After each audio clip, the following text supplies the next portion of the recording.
It was the weight. It was the weight. And so many people will start these resolutions. Hello and welcome. Thank you so much for joining me today. My name is Katie, and for those of you who don't know me, I used to weigh 360 pounds, and I've lost 180 pounds and kept it off for years now.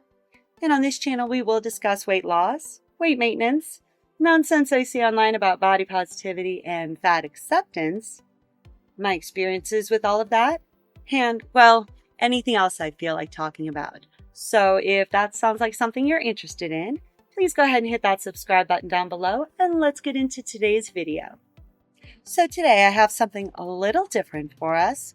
I have several TikToks, some from old friends, some from new, and, well, let's just say I need to clear up a little hard drive space, and these are a lot of TikToks that I've accumulated over the last year and a half, maybe 2 years or so, and they didn't really merit their own videos, so I figure we'll just go ahead and put together a compilation.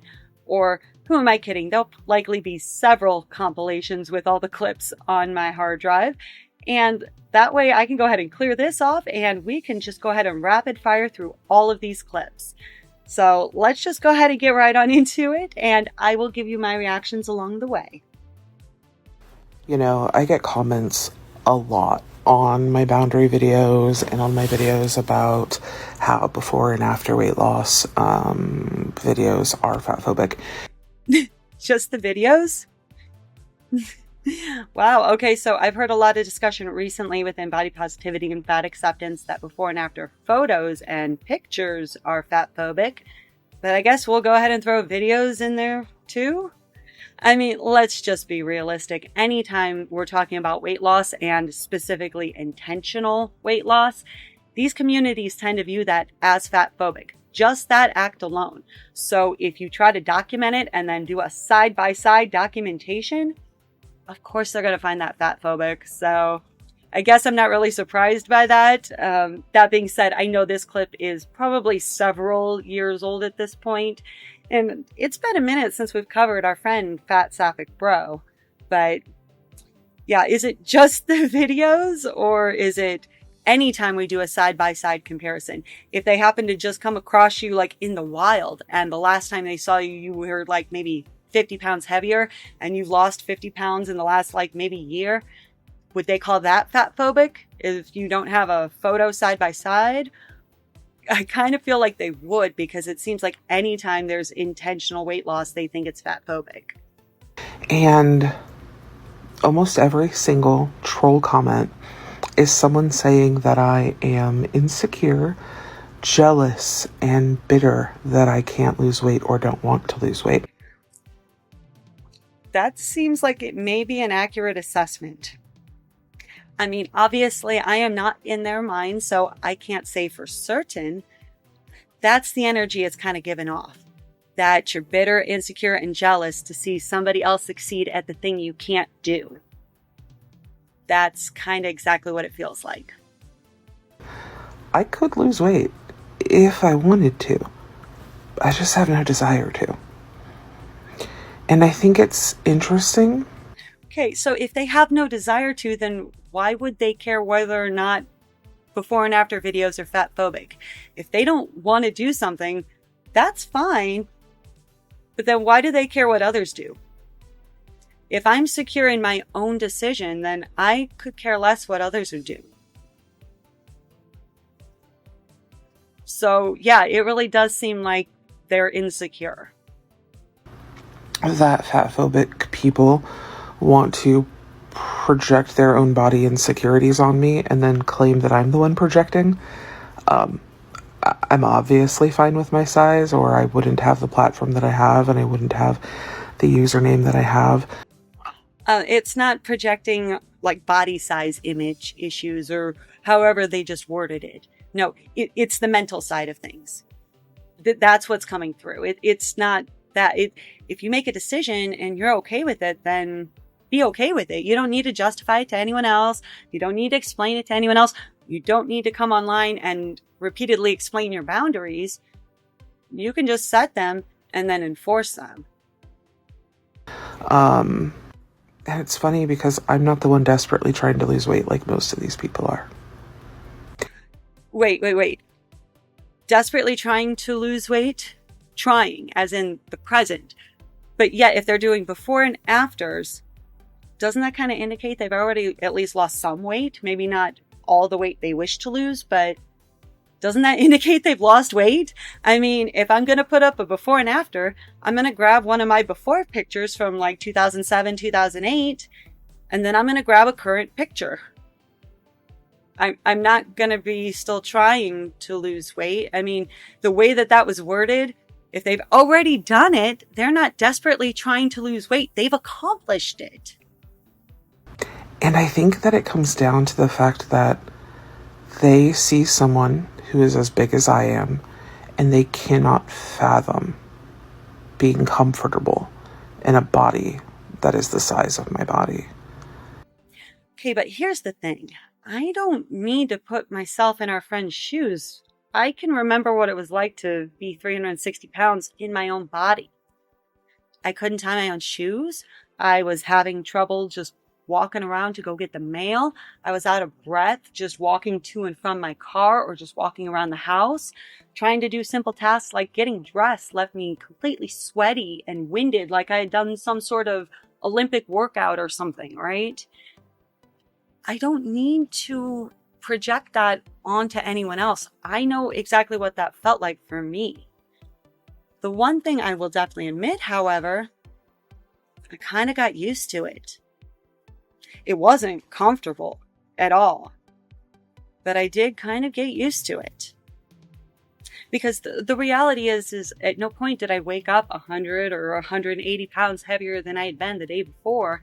So it was a slow and gradual change each and every single day. And if you feel just slightly shittier each day, you might not notice it. You really might not at all, especially if, like myself, I had nothing else to compare it to. Not as an adult anyway. I spent most of my childhood fairly chubby, but as soon as I became an adult at like 19, my dad passed away really suddenly. I picked up a whole bunch of terrible coping skills, including turning to food and alcohol and a whole bunch of other things that just were not the right way to cope with, well, really anything that you're going through. But I did all of that, and unfortunately, I went from about where I am right now to 360 pounds over the course of about 5 years. Every day it was just a slow and gradual shift. And when it is so slow and so gradual, you might not notice it. You might not notice even the weight that you're putting on, let alone the difference that it's making in how you feel or how you're moving or how you're able to complete simple tasks around your house. You might not at all until you're unable to tie your own shoes. And that's at least where I was at. And it wasn't until I started losing weight that gave me something else to compare it to. And that I realized, wait, I feel better than I did. Not just the same or slightly shittier or anything like that. I actually feel better. And if I keep doing what I'm doing, then I'll at least hopefully keep feeling as good as I am right now and maybe hopefully better. And that was my mindset moving forward. But it wasn't until I started losing weight and started having something to compare it to that I realized just how uncomfortable I truly was because I had gotten used to it. So I don't need to project onto our friend here at all. I can tell you through my own experiences that I never got comfortable at my size. I had only convinced myself that I had simply because I had nothing else to compare it to. And that's fine. You don't have to understand why I'm okay with my body size. But don't project your feelings about being in a big body onto fat people who are perfectly happy in our bodies. The only reason I have strict boundaries on this account around intentional weight loss not being anywhere in this space is for the sake of my followers and Yes, totally. For their followers and not at all for the sake of our friend. Right? Oh, let's be so for real. here's the thing. You don't need to set boundaries for other people. Boundaries are things you have to set for yourself. And so if our friend is going out of their way to set strict boundaries on their own page, kind of indicates to me that this is not just for their followers.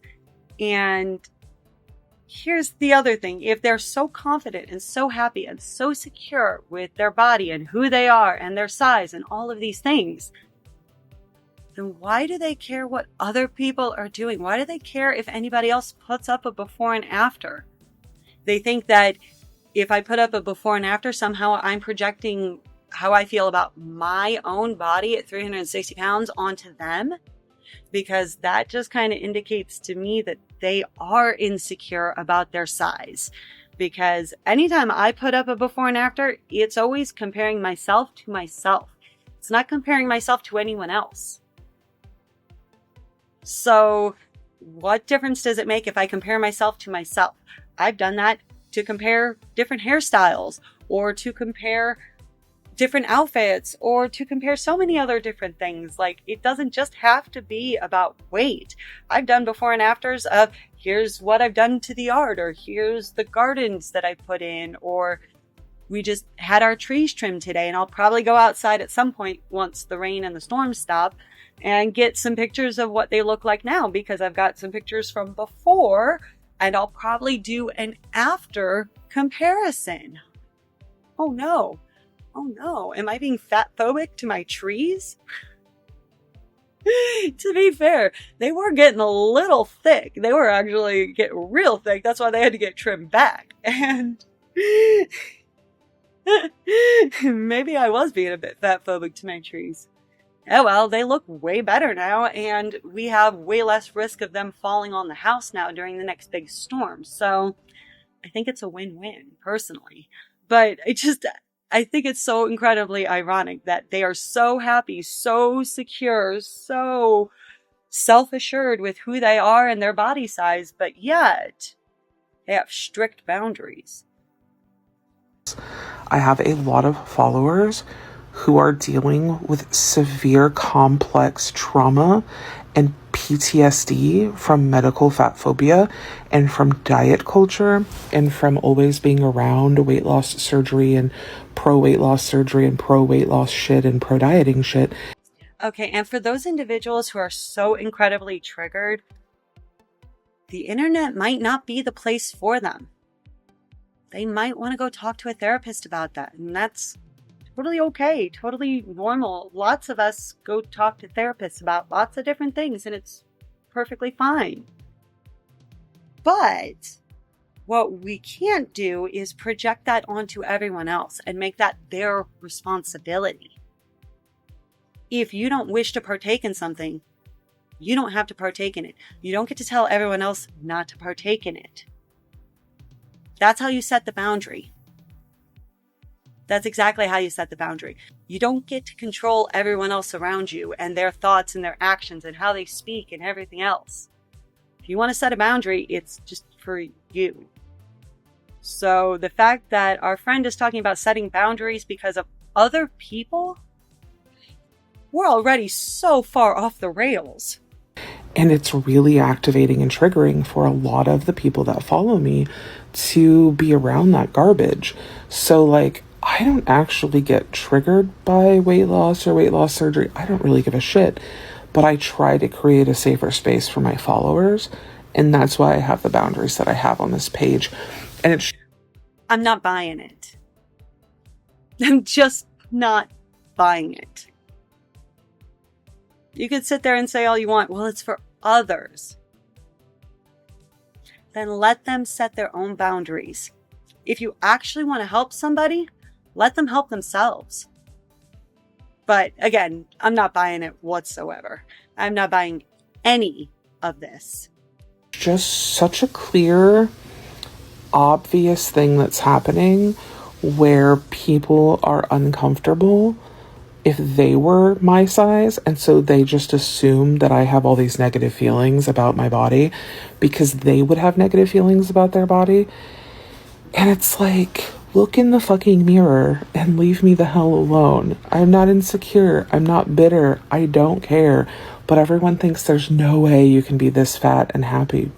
And the best way to let people know that you're happy and not bitter and totally secure is to make a, 3-minute video on TikTok telling everybody how secure you really are? But I genuinely am.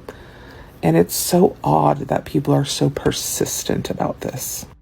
Yeah, I can see why people might be a little persistent about it. Doesn't necessarily make it okay, or I agree with leaving those types of comments on people's pages, but I can understand why they are, because they're not buying it. They're not buying that our friend is secure in their size and their body and all of the things that they claim that they are. Because if they were, they would not care whatsoever about before and afters or other people losing weight or what other people did in any fashion. I mean, unless other people are going to come along and just beat you up with a baseball bat, what difference does it make if the person down the street loses weight? It should have no effect on your life, right? Well, let's go ahead and take a look at this next one and see what we got in store. Anti-fat. That includes being thin. That includes gaining muscle so you can look toned and have less fat on your body. So yes, if you work out strictly for appearance-based reasons, you are fat phobic. Oh wow, I guess I'm fat phobic because I like the way I look when I work out. I like a lot of other things too, but I like working out because of my appearance. I absolutely do. So I guess I'm fat phobic. And our friend, Anti-Diet Pilot, wonders why so many of us made responses to her being on a GLP-1. Because these are the types of comments she has been making for how many years? Lord only knows. I know that this was posted 2023, but Lord knows how long this was up prior to this, because this was posted to a separate account. This was not on our friend's actual account. So, I mean, she's been spouting this kind of stuff for years and says she still stands by everything she says. So I like the way I look when I work out, and I work out to look the way that I do. So I guess I'm fat phobic. Let's see the next one. People will go on a weight loss journey and then say, oh my god, I feel so much better after losing weight. I just have more energy waking up in the morning. My body just moves better. I just feel more myself. Like, ugh, come on, guys. Whole time, they're exercising, eating more fruits and veggies, and 3, sticking to a routine. What did we just talk about projection? Like, why are we assuming people's motivations and projecting it onto them? Oh, that's right, because our friend doesn't want to admit that weight loss might actually make people feel better. Not just the behaviors that cause it, but the weight loss itself. So here's the thing. Waking up with more energy in the morning? Yeah, I guess maybe once I get going, okay? I am not a morning person. I don't think I'll ever be a morning person. Please don't ever ask me to be a morning person. If you ever see me in the morning and I'm happy and I'm perky and I'm upbeat, it's probably because I've been up for a while. I've probably had a little bit of coffee. I mean, like, I'm not happy to get out of bed. I like sleep. My bed is comfortable. There's a fan and it's lovely, and it just, you always get the most comfortable right before you get out of bed. So I'm not a morning person, okay? But then once I get up and get going, yes, most days I do have more energy now than I used to, but also I've got a couple of kids now that I didn't used to have. I've got a lot more responsibilities now that I didn't used to have. And, you know, do I have more energy in the morning? Maybe, I guess. Let's see. What else did she say? I blanked out. I have to back this up. Hold on. Up in the morning, my body just moves better. Ooh, body moving better now. Yep, body definitely is moving better now because I can bend over to tie my own shoes. That alone is splendid, let alone everything else that I can do. Now, I will fully admit, getting my ankle fixed during losing all of that weight, tremendously helpful. Relearning how to walk properly again. Absolutely changed my life. Definitely not going to downplay that. But I also do have hypermobile Ehlers-Danlos syndrome, and that affects my joints and makes things really stiff. And that can make things really stiff and really sore and cause some issues with that. So jury's still out on whether or not my body moves better, but I definitely think it moves a lot easier now. So let's see, what's the other one? I just feel more myself. Like, ugh, come on, guys. Whole time they're exercising. And I exercise as I'm able to. And I will be the first to admit, most of my exercise comes in the form of what I do throughout my day-to-day. So a lot of housework, a lot of yard work, a lot of running after the kids and playing with them in the yard or taking them to parks or zoos or wherever we're going. That's a lot of my exercise throughout the day. I'm not even going to lie. So when we're talking about the winter time, I mean, yeah, we do play like hide and seek and tag in the house, but let's be real. I have like a 1,400 square foot house. Not really sure how much exercise I can get other than the stairs. So the idea that, well, you're constantly exercising.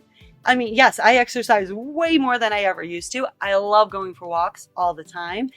But I will be the first to admit, if it's like 15 degrees out and icy and horrible and cold, I'm not going outside. I'm not taking the kids out in that either. That's no. I guess that's the day we'll play hide and seek in the house. So, Eating more fruits and veggies. oh boy. I knew this was going to come up at some point, and I've been trying to avoid talking about this for a while because I'm such an incredibly picky eater. Oh boy. Do I eat more fruits and vegetables now? Nope. I eat about the same. And about the same is, well, let's just say I definitely make sure to get my supplements so I have plenty of vitamins and minerals. And I am very upfront with my doctors so they know which blood work to do to make sure that I'm not getting any vitamin or mineral deficiencies and all of that. Been doing this for a long time now, but yeah, I very, very much struggle with that still to this day. Very much struggle with that. And part of that, I'm sure, is the digestive issues that kind of go along with the Ehlers-Danlos syndrome. So I have IBS, and there are a lot of foods that can really trigger that. And surprisingly, a lot of them are fruits and vegetables. So that kind of already crosses a lot off the list. And then again, incredibly picky eater here. Okay. By most people's standards. And I say that knowing full well that my kids are somehow pickier than I am. But yes, the idea that I must be feeling so much better because I'm eating so many more fruits and vegetables. Not so much. Not personally, at least. And there's a reason I don't really talk about this because I know that it's a very healthy thing to do. And that's something that I'm sure everybody expects, that I'm going to eat lots of salads and put spinach or something on absolutely everything. And the reality is, no, I won't. I do get the vegetables that I do enjoy quite a bit. Let's be fair, a lot of those are like corn and potatoes. I eat a lot of tomato sauce, but I will not eat tomatoes. I won't even eat ketchup. Okay, so like I said, I know that I am the odd one out here. So thanks, Splotchy. Now you got me out here spilling all my secrets. And then I think the next one is, let's see. And 3, sticking to a routine. Okay, and yeah, the last one is sticking to a routine. Okay, so I'll say this. Over the last 9 years or so that I've been maintaining this weight loss, I've stuck to routines, but that routine has shifted a lot over the years. Quite a bit, actually. Let's see. My kids have grown up quite a bit, so their whole routine has changed, and thus my routine around them has changed. And let's see, I had different jobs during that time frame where I was working different shifts, and that definitely led to different routines. And now that I'm home with my kids, that's definitely a different routine as well. So yeah, I guess I do have a day-to-day routine, but it's not the same routine as what I started out with 9 years ago. And it's not the same routine as what I started out with 15 years ago when I started losing weight.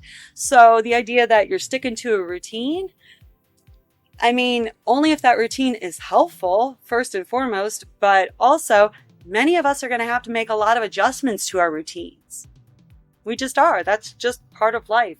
So, if you've got a job, kids, family, a house, any of these things, that can throw a whole wrench in your routine. And then you've got to come up with a whole different routine. So her idea that you don't feel better because you lost the weight, it's because you're doing all these things. Is it really? At least personally, I feel a hell of a lot better because I've lost the weight. And yes, I did some of those things, absolutely, to lose the weight. I definitely exercise a hell of a lot more than I ever used to. I walk way more frequently and consistently. But the idea that I'm going to go to a gym and exercise, I haven't stepped foot in a gym in, goodness, probably 15, 16 years. I mean, unless you count when I did have the Y membership and I took my son when he was a baby for swim lessons at the Y. And yes, I did go swimming as well because I just love swimming. But yeah, the idea that, oh, you're exercising all the time and you must be eating all these fruits and veggies and you're doing this and you're doing that. Maybe. Sometimes I do those things. I don't always do those things. And again, what I've done over the years in that routine has definitely shifted depending on where I'm at in my life and depending on where my kids are at in their lives. So let's see, maybe she'll explain this more. But somehow that always gets pushed to the side as if that is an inconsequential part of why they feel better, as if it has no part whatsoever in how they felt better. It was not the fact that they increased the diversity of their diet. And she's going back to those same things that she's got in her mind, that that's the only way you can lose weight. You must increase the diversity of your diet. I personally did not at all. As a matter of fact, I eat pretty much the same types of foods as I always did. And if we're talking about like increasing the diversity, I actually decrease the diversity because I try to eat way less junk food now. So that doesn't make any sense to me whatsoever. This idea that you must be increasing the diversity of your food. I mean, I hope our friend realizes that for the vast majority of the time that I was losing weight, I was working at McDonald's and I was a manager at that time. So I got free food, and we're talking free food, breakfast, lunch, dinner, any day that I worked. And well, quite frankly, I couldn't afford to turn down free food. So I was eating breakfast, lunch, and dinner at McDonald's while I was still losing weight. How did I do that? You think I was increasing the diversity of my diet? There's only so much diversity that exists at a McDonald's menu to begin with when it's all burgers and chicken and fries and breakfast, right? But also, I figured out what was going to work for me, and then I just kind of stuck with it. So when I was working at McDonald's and losing weight, this is pretty much what I ate like all the time. If it was breakfast, well, chances are I was going to stick with some sort of scrambled eggs. And a lot of times I was going to go in the back and make my own and put like cheese and bacon in there. So I had so many cheesy bacon scrambled eggs. And I still make cheesy bacon scrambled eggs all the time. I love them. And I know it's not on the menu, but I mean, McDonald's does have scrambled eggs. They do have cheese and they do have bacon. And depending on which McDonald's you go to, if you ask them very, very nicely and say, pretty please, they may make them for you. I know I was pretty much willing to make anything a customer wanted as long as we had the ingredients and I had a way of ringing it up on the register. But admittedly, it's been like 10 years since I've worked at a McDonald's, so I can't speak for McDonald's, that's for sure. So yeah, I ate tons of scrambled eggs. Again, usually we put some cheese or bacon in there, but yeah, lots and lots of scrambled eggs. And then if it was lunch or dinner time, then oftentimes I would eat a double cheeseburger. That was one of the ways that I knew I could get a fair amount of protein because it was just under a quarter pound of meat. But if I ate the quarter pounder, then I was going to have to put that on a quarter pound bun. And those quarter buns were way bigger than a regular bun. And quite frankly, I like the regular bun better anyway. So I ate a lot of double cheeseburgers. And then if I got sick of that every once in a while, just to throw it off and have something a little different, I would eat a McChicken and then put a couple of pieces of cheese on it. And when I say I would eat a double cheeseburger and a McChicken with cheese, like legitimately, those were the only things I put on those sandwiches was just cheese. Because again, I am incredibly picky. So I stuck with what I liked. And once I found what I liked, I just kind of kept going back to it. So this idea that I diversified my diet, no, in many cases, I simplified my diet. I completely simplified my diet to such a degree that even now, so many times I make so many simple meals of just, let's have some scrambled eggs and some toast, or I'm going to have a peanut butter sandwich, or I'm going to have a steak and make some potatoes or some rice or something with it. I make very simple foods now as opposed to the complicated, complex foods that might have like 10 or 15 different ingredients in there sometimes. And occasionally I still do. Believe me, I love making a good lasagna and I love making other food. Believe me. But what I eat on a routine basis is pretty simple and usually pretty fast to cook up and get on the table in like 10 to 15 minutes. So her assumptions about what people do to lose weight or why they feel better definitely are really missing the mark for me so far. Was not the fact that they started moving their body more. Okay, so moving my body more was when I'm able to. And that was when I was losing weight, and that is now while I'm maintaining weight. So while I was losing weight, the vast majority of that time, my ankle was still really messed up. So moving my body more, I mean, if I was able to that day, there were a lot of days before my ankle was fixed that I really couldn't do much.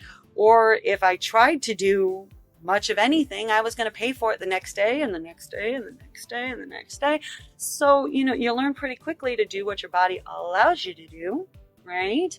Okay, do you think I was moving my body more while I was pregnant? Not really. I mean, not at all. Personally, I had severe morning sickness all 9 months, both kids. So there were a lot of days I was just trying to make it through the day without having a reversal of fortune all over everyone and everything. Sorry, I'm having flashbacks to when I did have a reversal of fortune in my brand new car. Sorry, that was 10 years ago, so obviously wouldn't be new now, but that was just my luck. Okay. So yeah, I do move my body more now that my ankle is fixed. But again, am I having issues with my Ehlers-Danlos syndrome? Am I having a flare-up that day? Or am I dealing with an injury because of it? So am I moving my body more? I'd say overall, absolutely.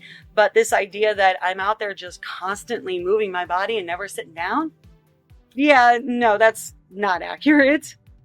It was the weight. It was the weight. And so many people will start these resolutions where they're moving their body more, they're diversifying their diet, and they will think, wow, I feel so much better. Get on a scale, see that they have not lost weight or gained weight, and immediately think, wow, I'm so unhealthy. I'm so bad. Man, this is terrible. Well, here's the thing. That's because our friend has conveniently sidestepped one of the biggest crucial pieces of advice that we can give anyone trying to lose weight. It's not just about diversifying your diet. You have to be in a caloric deficit. You don't even need to be in a large one. You can just be in a slight caloric deficit. But without that caloric deficit, no matter how much you exercise, no matter how many fruits and vegetables you eat, you're not going to see any changes on the scale.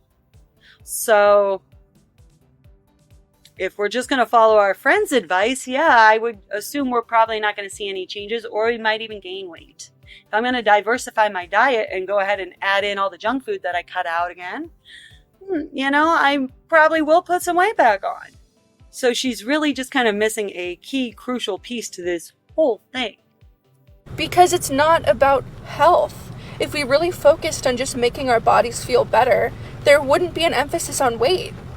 There have literally been studies too, if people want to talk about, oh, well, of course weight loss helps with health. There have been studies where people who literally had their fat just removed, just like lipo, and their markers, their health markers, all that jazz, were not improved from the people who stayed fat. Oh, gee, I wonder why. She's literally trying to compare liposuction to weight loss? Is that what she's trying to compare? Because they're not the same. They're not the same at all. So, yeah, that's like me saying this apple isn't at all like this orange. Weight loss is just a potential, possible side effect of changing your lifestyle. And just as likely as weight loss is to happen, weight maintenance and weight gain. Those are... If only there were some way we could track or measure these things. Oh wait, that's right, we can't track our calories or our macros or whatever because that's fatphobic, right? She's so close to the point she's about to run into it like a brick wall. They're both equal, if not more possible, possibilities. We need to be actively deconstructing the idea that weight loss and getting smaller is what health is what feeling good is. We need to stop. Let's focus on actual health promoting behaviors in 2024. Ah, yes, if I would have followed her advice and remained 360 pounds. Oh, who am I kidding? I wouldn't be standing. That's for sure. I don't even know if I'd be alive. Let's just be real. I don't know if I would be. And I'm not even trying to take the piss out of it at all. I really truly don't know. I mean, I've watched family pass away because they didn't take care of their health. My cousin passed away at 39 and I'm now 41. So if I hadn't lost the weight, I know what one of the potential outcomes could have been. So I guess, Splotchy, if I want your results, I'll take your advice. Let's check out this next one. I think that it's funny when thin people tell me to lose weight because most of you don't know how to lose weight because you've never had to because you're thin. Okay, and what if that thin person was previously fat, lost the weight, and thus knows how to lose weight? Oh no, what a novel concept. I just find it really funny because so many times body positivity and fat acceptance, you'll hear people in these groups say that they don't want people making assumptions based upon their body size. Meanwhile, she's going to make the assumption that thin people don't know how to lose weight based upon what, their body size? So they're doing the same thing to others that they don't want done to them. Sounds about par for the course for these movements. And I know this because you think that fat people can't be healthy. Like when thin people see a fat person exercising or eating a salad, they're like, obviously you can't be doing it that often because you're still fat. Listen, babe. Okay, yeah. Wow, okay. I just couldn't imagine actually saying that to someone, truthfully. So, okay, I will say if the thin person doesn't know what they're talking about, then why do they know that consistency is key? Okay, but seriously, in order to see any results or to feel any results, you are going to have to be consistent in what you're doing. So if you exercise once in a while, yeah, that's better than doing nothing. Absolutely.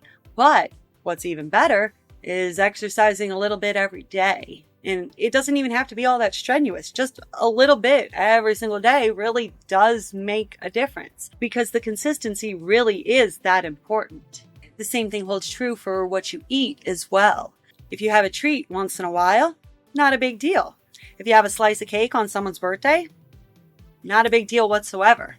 However, you eat birthday cake every day consistently, that can make a difference. So for people that didn't know what they're talking about, they did know that consistency is key, at least. Babe, I've probably dieted a solid 30 times more than you have, so let me tell you how to lose weight. Calorie deficits, aka taking in less calories than your body needs to function properly. That's not what a calorie deficit is. Taking in less food than your body needs to function properly. That's not a calorie deficit. Especially not a slight caloric deficit if you have weight to lose. That's not at all what that is. So, for example, if you are routinely eating 3,000 calories a day and you drop it down to 2,500 calories a day, that's a deficit from where you were eating on average, and you're going to see results for that, at least to a point. And you're still going to have plenty for your body to function. I don't like the way that was worded at all. So for somebody who knows how to lose weight, I'm going to say she doesn't know how to lose weight properly. Because, yeah, that's not at all what we should be aiming for. We should be aiming for a slight caloric deficit. I always tried to stick with a sweet spot of about 200 calories a day for a deficit. So if what I was normally eating was around 2,000 calories a day, let me go ahead and try to shoot for 1,800 calories a day. And yes, my body's absolutely going to function properly on 1,800 calories a day, especially if I'm just kind of sitting around and hanging out at home with the kids. I mean, most days I'm somewhere between 16 to 1,800 calories, just depending on what I'm doing. So days that I'm doing a lot more, I'll probably eat more for sure. But days that I'm doing less, I find that I'm not as hungry. So I just naturally don't want to eat as much.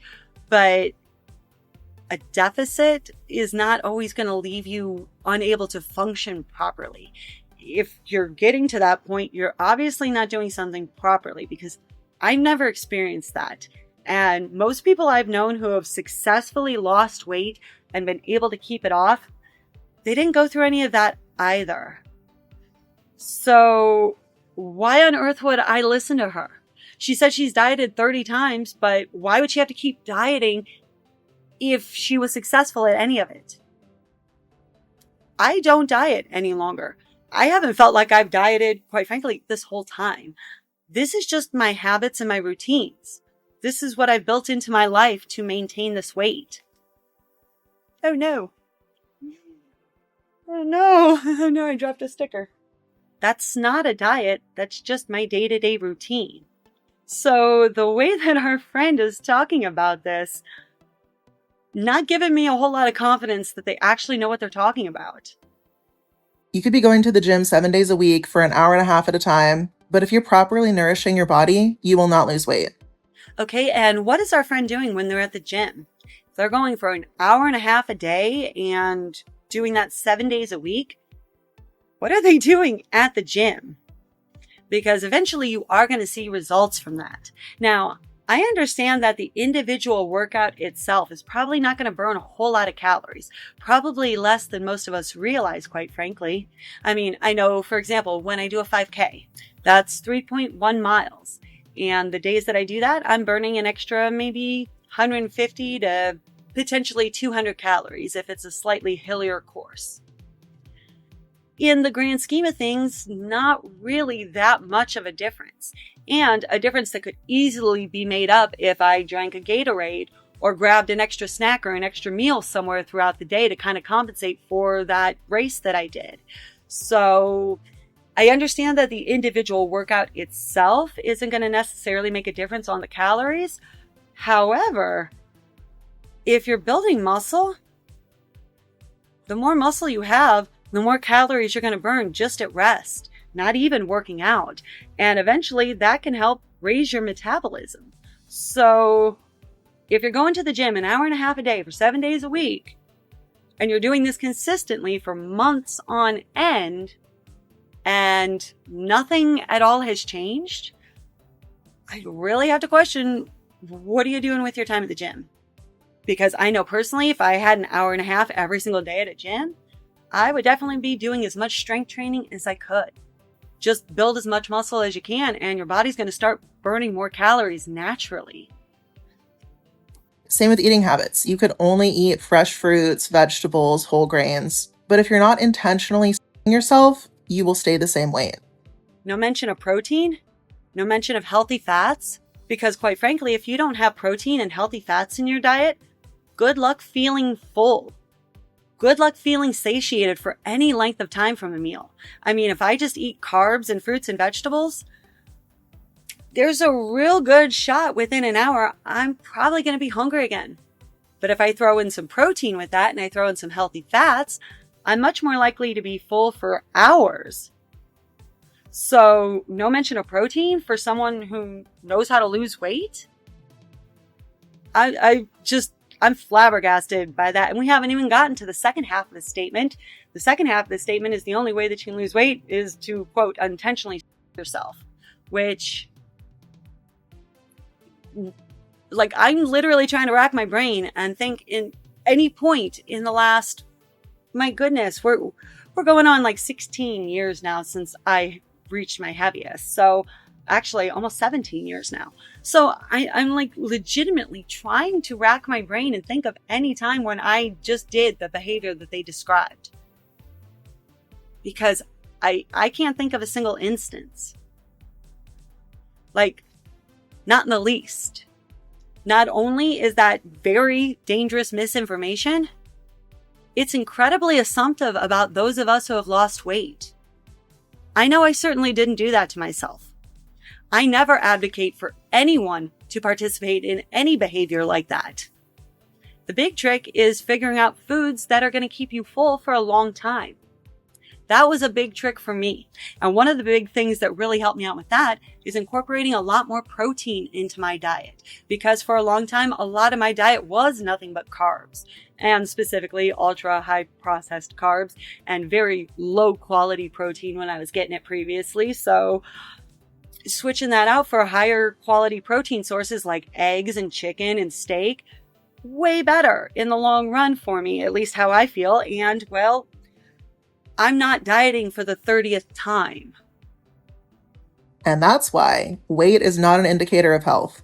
And also why 95% of diets fail. Because if your body is in starvation mode for any amount of time, your body is going to want to gain that weight back because it's scared and thinks that you're going to die.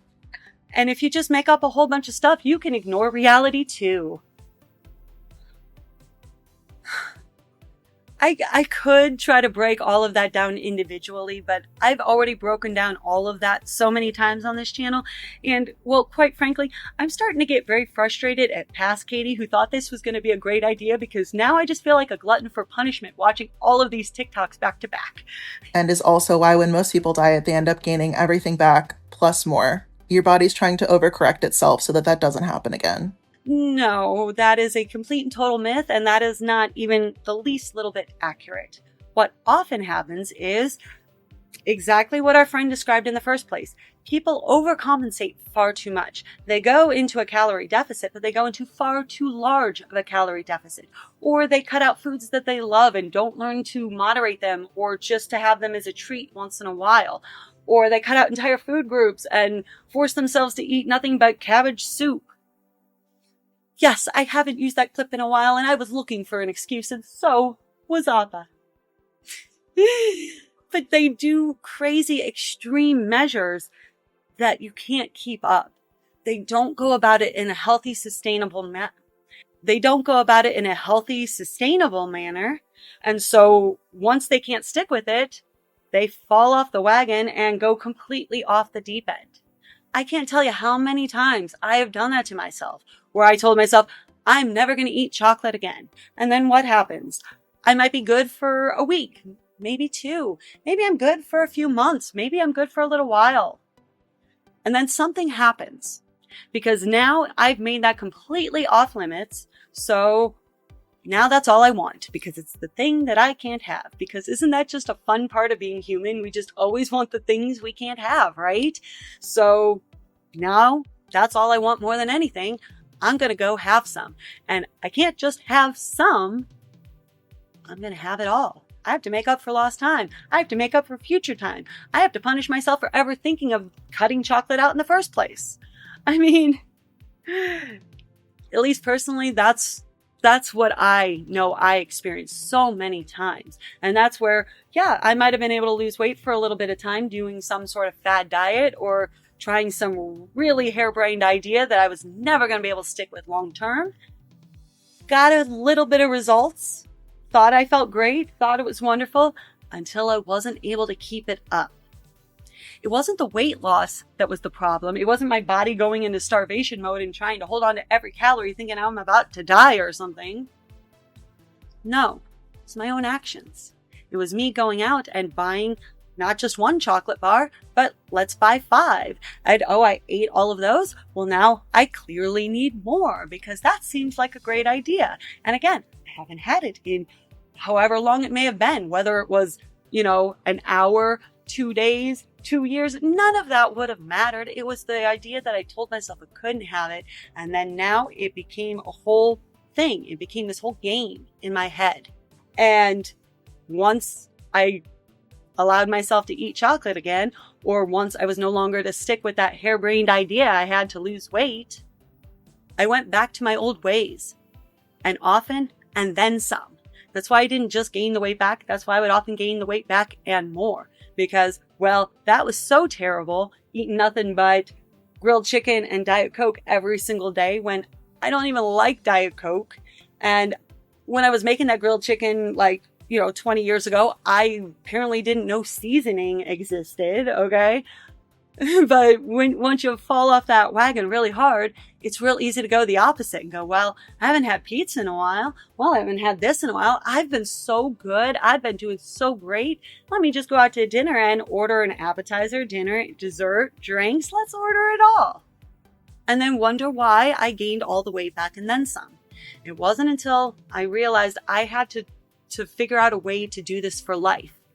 Not just for a little while, not just until I lost the weight, but to figure out a way to change my life. And the easiest way I figured out to do so was to do so slowly and surely. So that way, at no point was I going and taking all the chocolate out of my life again. At no point was I trying to go concoct some crazy idea that was never going to work, where I was going to eat everything I wanted for 1 hour a day and then eat nothing else the rest of the day. Or I was going to eat nothing but, again, unseasoned grilled chicken breasts and Diet Coke. What was I thinking?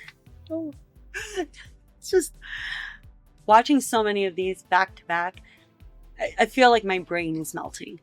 And I have more that we could go through. I have so many more, but I think we are going to have to stop it here today. I don't think I can handle any more, but that does mean we will have plenty more compilations coming in the future. So let me know down in the comments below, what did you think about, all of this today? Like I said, I know many of these are a couple of years, maybe even several years old now, but now I can go ahead and delete them off my hard drive. And if you haven't seen them before, I guess now you have. And if it's been a minute, I hope this jogged your memory. So that is where we will leave things today. I thank you so much for joining me. Please be sure to like, share, comment, and subscribe. And I will catch you all in the next one. Bye. I'm just, I mean, but for real, okay, but seriously, in order to see any sort of, okay, but hiya, baby. Oh my goodness, she is so fuzzy right now. I don't think the camera's gonna pick it up, but there's so much fur just floating in the air right now. Oh my goodness, not a lot of fur.